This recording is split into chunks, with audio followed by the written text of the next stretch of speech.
Hello dear students, we have already started the lesson electric current and its effect, and we have also completed the two concepts of this lesson. Number one is electric component, symbols of electrical component, and other is heating effect of electric current. Today we will go on. Okay, now let me see today electric fuse. All of you know about the symbols of electric component. How the cell represents by one big line and one small thick line. The big line represents positive charge and small thick line represents negative charge. Other components also you have already learned, that is the symbol of electric bulb, electric wire, switch in on position, switch in off position, etc. Okay, you have also learned the heating effect of electric current. Which devices use the heating effect of electric current? That is electrical iron that I show you already. Okay, today we will go on. That is a electric fuse. All of you know about the fuse in our Vidyalaya also. When you go here and there, if you look at the switchboards, you can see fuse there. Okay, today we will learn more about it. Okay, now an electric fuse is a device that is used to prevent the damage that can be caused by excess of electric current. लक्ष द्या, आपण electric fuse का बरं लावतो? बरोबर, fuse गेला की पुन्हा लाईट जातात, सगळ्यांना माहिती आहे, ठीक आहे ना. जेव्हा जेव्हा आपल्या घरची लाईट गेली की आपण काय करतो, पहिले फ्यूज चेक करतो, फ्यूज आहे की गेला. फ्यूज गेला की समजायचं लाईट गेली आहे, बरोबर आहे ना. तर त्या फ्यूज का बरं जातो ते आपण या सेशनमध्ये शिकणार आहे, ठीक आहे ना. An electric fuse is a device that is used to prevent the damage that can be caused by the excess of electric current. Excess of electric current म्हणजे जास्तीचा विद्युत प्रवाह जर अचानक आपल्या घरात आला तर काय होते, आपल्या घरचा फ्यूज जातो. कधी कधी काय होते, आजूबाजूच्या घरची लाईट चालू असते आणि आपल्याच घरची लाईट गेलेली असते. कारण की कधी कधी आपण एकाच सॉकेटमध्ये खूप सारे इलेक्ट्रिकल अपियरन्स चालू करतो, इलेक्ट्रिकल डिव्हाइसेस लावतो, बरोबर आहे ना. एक्सटेन्शन कोड असतो, बरोबर आहे ना, सगळ्यांना माहिती आहे ना एक्सटेन्शन कोड. त्या एक्सटेन्शन कोडमध्ये काय असतं, आता माझ्याकडे सध्या छोटा आहे, ठीक आहे ना. आजकाल तर मोठे मोठे लंबे लंबे दिसतात, ज्याच्यामध्ये आपण 4-5 वस्तू लावू शकतो. इथे आपण एक वस्तू लावू शकतो, एक अपियरन्स डिव्हाइस इथे आपण एक लावू शकतो, इथे एक लावू शकतो. आजकाल तर मोठी पट्टी मिळत आहे एक्सटेन्शन बोर्डची, ठीक आहे ना. तर आपण जर आवश्यकतेपेक्षा जास्त अपियरन्सेस एकाच सॉकेटमधून लावले तर काय होतं, तिथे ओव्हरलोडिंग होतं. काय ओव्हरलोडिंग म्हणजे एक्सेस ऑफ करंट त्या ठिकाणी येतं आणि त्याच्यामुळे सुद्धा फ्यूज आहे तो जातो. फ्यूज जायचं दुसरं कारण काय आहे, कधी कधी दोन इलेक्ट्रिक वायर, बरोबर आहे ना, कधी कधी हे इलेक्ट्रिक वायरचं इन्सुलेशन निघून जातं. दिस इज द इन्सुलेशन. हे काय आहे, इन्सुलेशन आहे. कशाचं बनलेलं असतं, प्लास्टिकचं. तर कधी कधी बाय चान्स हे तुटून गेलेलं असतं तर दुसरा वायर अचानक तिथे असा चिपकून जातो. तर दुसरा वायर चिपकला की काय होते, शॉर्ट सर्किट होतो. काय होतं, त्याला शॉर्ट सर्किट होतं. त्या आपण एक्सेस ऑफ करंट जातं. जसं असे लाईनीने जोडलं तर बघा बल्ब लागत आहे ना. तर तसेच इकडे तिकडे कुठेतरी असं इन्सुलेशन निघून गेलं आणि दोन वायर असे जुळल्या गेले, अशा प्रकारे दोन जुळल्या गेले की काय होतं, शॉर्ट सर्किट होतं आणि त्याच्याने सुद्धा फ्यूज जातं. कधी कधी तुम्ही लोकांनी आग पाहिली असेल इलेक्ट्रिकच्या खांब्यावर, तर तिथे सुद्धा एक्सेस ऑफ करंट आला तर काय होते, कधी कधी खांब्याला आग सुद्धा लागलेली पाहतो आपण, बरोबर आहे ना. समजतं सगळ्यांना. तर वाचा पुन्हा. An electric fuse is a device that is used to prevent the damage that can be caused by excess of electric current.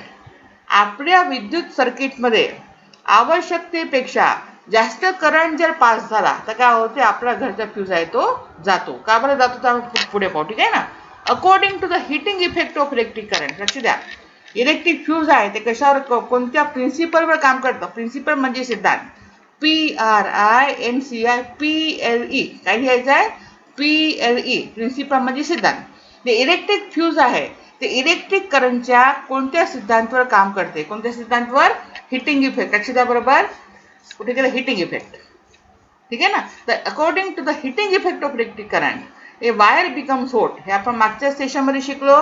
Electric current wire मधून पास झाला की काय होते, याचा अंदरचा वायर आहे तो कसा होतो, गरम होतो. कसा होतो, गरम होतो, बरोबर आहे ना. वायर किती गरम होतं ते कशावर अवलंबून आहे, आपण म्हटलं होतं एकदम मटेरियल ऑफ वायर, म्हणजे मटेरियल कोणत्या पदार्थाचा बनलेला आहे, सांगा which is the best conductor of electricity. आठवण करा पटकन. It is a silver. सगळ्यात जास्त कंडक्टर कोण आहे? सिल्वर. त्याच्यापेक्षा थोडं कमी कोण आहे? कॉपर. त्याच्यापेक्षा कमी कोण आहे? गोल्ड. त्याच्यापेक्षा कमी ॲल्युमिनियम. बरोबर आहे ना. But we can not use silver and gold in the electrical appearances, in the electrical fitting, because it is much expensive. ते खूप महाग आहे. त्याच्यामुळे सोने आणि चांदीची तारा या इलेक्ट्रिसिटीच्या वायरमध्ये टाकत नाही. बाकी तुम्हाला सगळ्यांना माहिती आहे इलेक्ट्रिक वायरमध्ये कोणती धातू असते? या वायरमध्ये सांगा पटकन कोणती धातू असते? ही धातू कोणती आहे तुम्हाला ओळखू येते की नाही माहिती? हे तांबा. हे काय आहे? तांब. आलं लक्षात? तर इलेक्ट्रिकच्या वायरमध्ये, इलेक्ट्रिकल फिटिंगमध्ये कोणते मेटल वापरतात? कॉपर किंवा ॲल्युमिनियम, किंवा कॉपर आणि ॲल्युमिनियम रेडली चालतं. समजतं का ना पॉईंट आहे? कॉपर आणि ॲल्युमिनियमची वायर आहे ते आपल्या फिटिंगमध्ये वापरतात. Silver is the best one, best conductor, but it cannot be used because it is much expensive. Okay, and gold also cannot use because it is a much expensive. Means when the current is passes through the coil of wire or the wire, ठीक आहे ना, how much it heated, it depends on the material of the wire. त्या वायरवर कोणतं material आहे. दुसरं काय सांगितलं होतं आपण? the length of wire, किती लांबीचा आहे. छोटा असेल तर ते लवकर मेल्ट होईल, मोठा असेल तर त्याला मेल्ट व्हायला थोडा वेळ लागेल. and the thickness of wire, wire जाड असेल तर त्याला सुद्धा मेल्ट व्हायला वेळ लागतो. सगळ्यांना माहिती आहे. सिंपल बघा तुम्ही. एका प्रयोग करायचे नाही बघा. मी फक्त एक एक्झाम्पल सांगते पटकन समजेल. ठीक आहे ना. तुम्ही एक सिंगल कागद घ्या, माचीसने जाळा, पटकन जळेल. तेच थोडं जाडवाला कागद घ्या, त्याला जळायला किंचित जास्त वेळ लागेल. आता थोडा खरडा घ्या, त्याला जळायला जास्त वेळ लागेल. बस तेच इथे सांगितलं आहे. ठीक आहे ना. Thickness, length etcetera. सगळ्यांना लक्षात आलं? तर सांगा on which principle electric fuses works. तर काय लिहिणार? It works on the heating effect of electric current. Electric fuse works on the heating effect of electric current. A wire becomes hot as the current pass through it. बरोबर आहे ना. However if an excess of current is pass through a wire it can be melt or break. Melt म्हणजे काय होते? वितळणे. Melt म्हणजे काय होते? वितळणे. Break म्हणजे तुटणे. मेल्ट होतो आणि तुटतो असं म्हटलं तरी चालेल. ठीक आहे ना. जेव्हा आवश्यकतेपेक्षा जास्त करंट सर्किटमधून पास झाला तर काय होतं? तो फ्यूजचा वायर तुटून जातो. सिंपल पहा तुम्ही. फ्यूजचा वायर काय होतो? तुटून जातो. लक्षात सगळ्यांना. फ्यूज काय करतं? आपल्या घरचे जे इलेक्ट्रिकचे सामान आहे त्याला नुकसान होण्यापासून वाचवतं. बरोबर आहे ना. जर आपल्याकडे फ्यूज नाही आहे, आता इलेक्ट्रिसिटी अचानक जास्त व्होल्टेजचा करंट आपल्या घरात आला तर काय होईल? आपल्या घरची टीव्ही आहे, आपल्या घरचा फ्रीज आहे, जे जे वस्तू इलेक्ट्रिकला लागलेली आहे सगळे खराब होऊन जाणार. मग फ्यूज असल्यामुळे काय होते? फ्यूज त्या वस्तूंना खराब होऊ देत नाही. बरोबर आहे. जास्त करंट आला की काय होतं? तर तो फ्यूजचा वायर तुटून जातो. फ्यूजचा वायर काय होतो? तुटून जातो. वायर तुटून गेला तर काय होतं? इलेक्ट्रिक सर्किट ओपन होऊन जाते. ठीक आहे ना. म्हणजे कनेक्शन तुटून जातं. बरोबर आहे. सगळ्यांना लक्षात आलंय? कनेक्शन आहे तर तुटून जातो. आणि मग फ्यूज बघतो तो वायर अंदरचा तुटलेला असतो. आणि तुटलेला असतो म्हणून आपल्या इलेक्ट्रिकच्या सामानापर्यंत इलेक्ट्रिसिटी पोहोचत नाही आणि आपल्या त्या वस्तू आहेत ते चांगल्या राहतात. That is the importance of electric fuse. लक्षात आलं सगळ्यांना point? Fuse is very important in our electrical circuit. Okay. Now a fuse wire is made up of pure tin or an alloy of copper and tin. बघा actually fuse wire आहे ते आपण सिल्वरच्या पण बनवू शकतो, टंगस्टनच्या पण बनवू शकतो. बरोबर आहे ना. पण actually maximally the fuse wire used is a pure tin. त्याची मेल्टिंग पॉईंट कमी आहे. बघा मेल्टिंग पॉईंट म्हणजे उत्कलनांक. बरोबर आहे. मेल्टिंग पॉईंट म्हणजे काय? ते उत्कलनांक. मेल्टिंग पॉईंटची व्याख्या मी तुम्हाला सांगितली असेल. The temperature at which the solid starts melting. Temperature at which solid starts melting. ज्या तापमानावर स्थायूचे रूपांतर द्रवात होऊ लागते. लक्षात आलं? ज्या तापमानावर स्थायूचे रूपांतर द्रवात होते त्या तापमानाला काय म्हणतात? मेल्टिंग पॉईंट, उत्कलनांक. The temperature at which solid starts melting. लक्षात आलं? तर फ्यूजच्या वायर कशा पाहिजे? कमी मेल्टिंग वाला पाहिजे, कमी मेल्टिंग पॉईंटच्या पाहिजे. लक्षात आलं? फ्यूजच्या वायर कसा पाहिजे? कमी मेल्टिंग पॉईंटचा पाहिजे. म्हणजे तो लवकर वितळला पाहिजे. आपल्या टीव्ही पर्यंत करंट पोहोचेपर्यंत तो वायर वितळून गेला पाहिजे. लक्षात आलं? तर फ्यूजच्या वायरचा मेल्टिंग पॉईंट कसा पाहिजे? लक्षात द्या बरोबर. कसा पाहिजे? कमी पाहिजे. ओके. ते कशाचं बनलेलं आहे? टीन. कारण की टीनचं मेल्टिंग पॉईंट आहे ते कमी आहे. And the alloy of copper and tin. Alloy म्हणजे काय होते? मिश्र धातू. ALLOY, अलोय म्हणजे मिश्र धातू. मिश्र धातू म्हणजे एकापेक्षा जास्त धातूला मिक्स केलेली वस्तू, त्याला आपण काय म्हणतो, मिश्र धातू. फॉर एक्झाम्पल, आपण जे स्टीलच्या ताटामध्ये जेवतो, बरोबर आहे ना. आता तुम्ही थोडं जेवण करा, नाश्ता करा, भांड्यामध्ये करता, बरोबर आहे ना. इन जनरल आजकाल आपण स्टेनलेस स्टीलचा उपयोग करतो जास्तीत जास्त भांडे, बरोबर आहे ना. तर स्टेनलेस स्टील आहे ते कशाचे आहे सांगा पटकन. ते लोखंडाचे बनलेले आहे. कशाचे बनलेले आहे? लोखंडाचे. लोखंडामध्ये दुसरे धातू मिक्स केलेले आहेत, ठीक आहे ना. In the stainless steel is the alloy of carbon, nickel, chromium, लक्षात आलं, अँड मॅग्नेज. हे सगळे धातू आहे ते मिक्स करून स्टेनलेस स्टील बनवतात आणि त्या भांड्यामध्ये आपण जेवण करतो. आपण प्युअर लोखंडाच्या ताटामध्ये जेवण करणार का? नाही. आपण लोखंडाच्या ताटामध्ये कधी जेवण करणार नाही. पण स्टेनलेस स्टील आहे ते लोखंडाचेच आहे, पण त्या लोखंडामध्ये दुसऱ्या धातू मिक्स करून काय बनवलं आहे? अलोय बनवलं आहे. अलोय बनवल्यामुळे ते छान चमकतं ना, आपल्याला छान वाटतं ना, आपण त्या भांड्याचा उपयोग करतो. आता लक्षात, पण अलोय म्हणजे काय होतं? An alloy of copper and tin. म्हणजे फ्यूज वायर आहे तो कशाचा बनलेला आहे? एक तर टीनचा बनलेला असतो किंवा alloy of copper and tin. Alloy आहे त्याची मेल्टिंग पॉईंट कमी आहे आणि टीनचा पण मेल्टिंग पॉईंट कसा आहे? कमी आहे. लक्षात आहे सगळ्यांना point? Okay. This wire is consisting of low melting point. कशाचे बनले आहे? लो मेल्टिंग पॉईंट एज वेल एज हाय रेजिस्टन्स. हाय रेजिस्टन्स म्हणजे त्याची प्रतिकार क्षमता आहे ती जास्त असते, जे जास्त टिकाऊ आहे. अँड दिस अलो results in good functioning of fuse. हे अलोय आहे, मिश्रधातू आहे, ते फ्यूज मध्ये चांगलं काम करतात. सगळ्यांना लक्षात आले point? Tungsten can also be used as a fuse wire. आलं लक्षात? But generally it is not used because the melting point of tungsten is very high. जे चुकून तुम्ही टंगस्टनच्या वायर फ्यूजला लावला तर तुमच्याकडच्या सगळ्या वस्तू खराब होऊन जातील, पण ते फ्यूज तुटणार नाही. आता लक्षात आलं सगळ्यांना पॉईंट? म्हणजे फ्यूजसाठी कोणता वायर पाहिजे? ज्या वायरचा मेल्टिंग पॉईंट कमी आहे. आलं लक्षात? का बरं तसा ठेवायचा आहे? अचानक आपल्या घरामध्ये जास्त व्होल्टेजचा करंट आला तर काय होईल? आपल्या घरच्या वस्तू खराब होऊन जातील. तर ते खराब होऊ नये म्हणून काय होतं? ते फ्यूजचा वायर आहे तो आपल्या घरामध्ये जास्त व्होल्टेजचा म्हणजे इलेक्ट्रिसिटी येऊ देत नाही. लक्षात आलं? Okay, next we go to next. Or you can say the electric fuse consisting of a wire which is made up of a metal or an alloy which is a low melting point. बरोबर आहे ना. जे फ्यूजचा wire कशाचा बनलेला आहे? Metal. म्हणजे you can say tin. Okay, it can B zinc also. Zinc also is a low melting point. पण मी जाणून बुजून तुम्हाला एकच लिहून दिलं आहे, टीन किंवा alloy of copper and tin. म्हणजे तुम्ही जास्त कन्फ्यूज होऊ नये, ठीक आहे ना. तसे खूप सारे वायर वापरता येतात, पण इन जनरल कोणता वापरतात? टीन किंवा अलोय ऑफ कॉपर अँड टीन. लक्षात आलं? बाकी खूप सारे वापरू शकतो, पण आपण कन्फ्यूज व्हायचं नाही. ओके.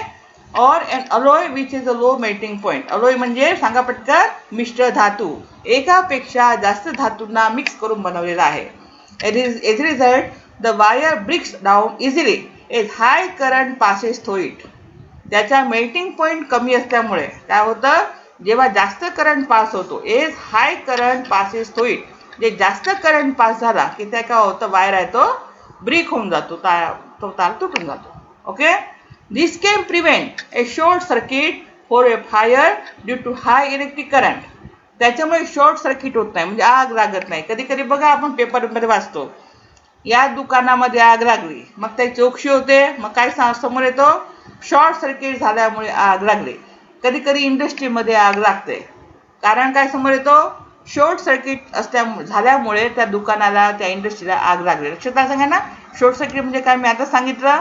दोन इन्सुलेशन तुटलेले वायर अचानक एकामेकांना जुळून गेले की काय होतं? शॉर्ट सर्किट होते आणि आग पण लागतं. Okay. Now different types of fuses are used for different devices and some are also available for house as well. जे फ्यूज आहे ते अलग अलग प्रकारचे आहेत. अलग अलग वस्तूसाठी, घरासाठी, इंडस्ट्रीसाठी काय असते? डिव्हाइसेस आहे, फ्यूज आहे ते अलग अलग प्रकारचे असतात. Okay. Go to next. You see the fuse order. हे जनरल डायग्राम दाखवली, ठीक आहे ना. तर पहा अशा प्रकारचे फ्यूज असते. बघा फ्यूज वायर आहे, ठीक आहे ना. अशा प्रकारचा फ्यूज वायर असतो हा. ओके. आणि जास्त इलेक्ट्रिसिटी पास झाली की हा वायर तुटून जातो. हा वायर तुटून गेला की सर्किट कशी होते, ब्रोकन होऊन जाते. सर्किट कशी होते, तुटून जाते. सर्किट तुटते म्हणून आपल्या घरामध्ये जास्त व्होल्टेजचा करंट येणार नाही. आलं लक्षात? सांगा पटकन, हे वायर कशाचा असेल? कॉपर आणि झिंक अलोईचा किंवा टिनचा. कॉपर आणि टिन अलोईचा किंवा टिनचा. बरोबर आहे ना? हे वायर तुटला नाही तर पूर्ण करंट आहे ते आपल्या घरामध्ये येतात. आता मी तुम्हाला एक प्रश्न विचारते. जर आपल्या घरची इलेक्ट्रिसिटी गेली, ठीक आहे ना, आता तुम्ही लोक शिकले आहे की फ्यूजच्या वायर कशा लावतात. ठीक आहे, फ्यूज आहे तो असा तुटतो. तुटला की काय करायचं आहे, फ्यूजच्या वायर घ्यायचा आहे, इथून असा जोडून द्यायचा आहे. कोणीही जोडू शकतो, बरोबर आहे ना? अशा प्रकारे हा वायर आहे तर जोडून द्यायचा आहे. मग पुन्हा तुम्ही फ्यूजच्या सॉकेटमध्ये टाकून द्या. ओके, बघा सिंपल आहे जॉईनिंग. इथून इथे जोडलेला आहे, बरोबर आहे ना, असा जोडलेला आहे वायर. ठीक आहे ना. पण जर घरी कधी फ्यूज गेला, तुम्हाला वाटते फ्यूज लावण्याचं सोपं आहे, आपण सायन्समध्ये शिकलो आहे, ठीक आहे ना, पण ही चूक कधीही करायची नाही. मी तुम्हाला नेहमी ॲक्टिव्हिटीमध्ये पण सांगते की ॲक्टिव्हिटी करायचीच नाही, आणि करायची आहे तर पेरेंटच्या पेरेंटमध्ये करायची आहे. ठीक आहे ना.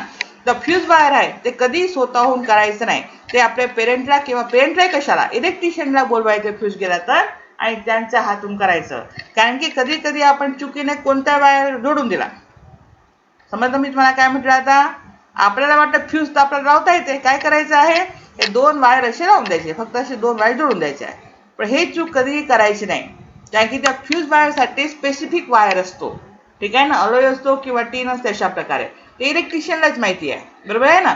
तर आपल्याला फ्यूज वायर लावता येते, तर आपण चुकूनही असा वायर जोडून फ्यूज लावायचा नाही. याही गोष्टीची काळजी घ्यायची. समजलं का ना पॉइंट?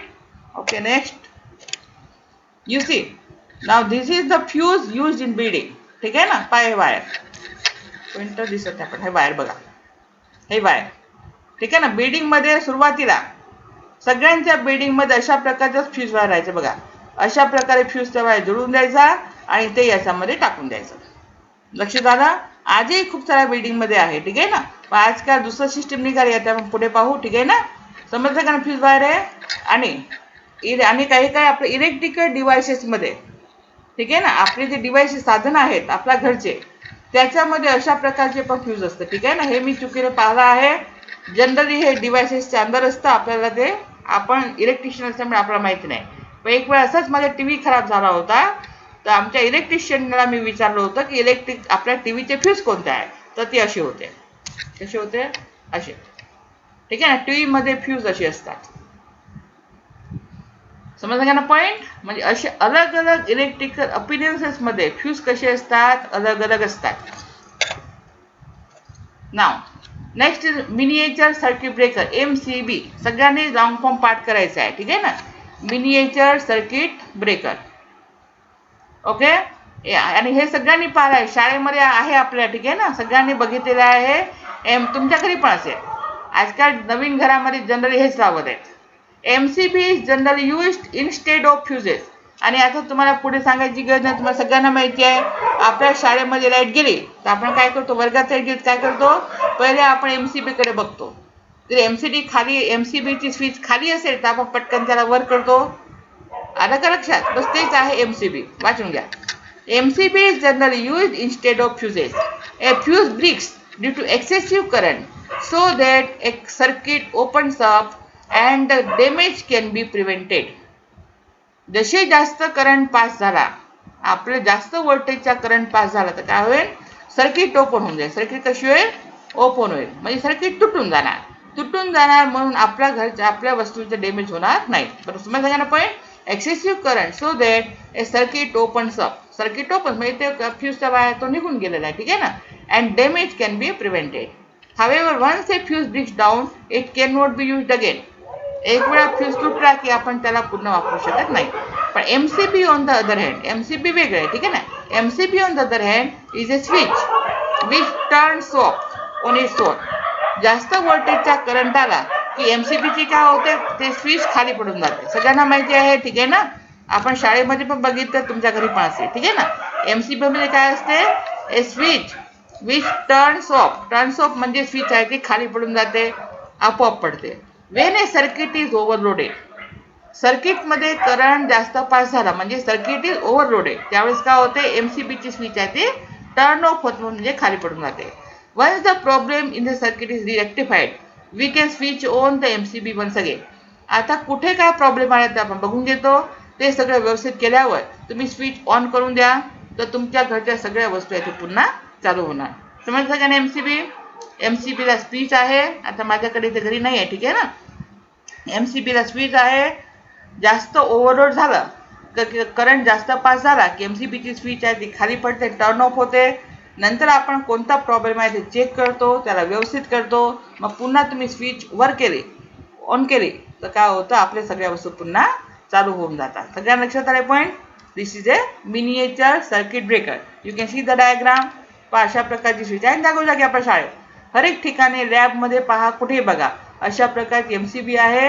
जेव्हा जास्त करंट पास होईल तेव्हा काय होतं, ही स्विच आहे तशी खाली पडून जाणार. समजलं का ना पॉईंट? हे स्विच आहे ती खाली पडेल. मग आपण सगळे व्यवस्थित केल्यावर मग आपल्या हाताने स्विच आहे ते वर करून टाका, आपलं सगळे वस्तू पुन्हा चालू होऊन जाते. Okay, this is about the fuse. Thank you बेटा. मला वाटते सगळं समजलं असेल. एक वेळ पुस्तकातून रीडिंग करून घेणार टाकायची आणि पॉईंट्स काढून टाकायचे. Okay, thank you.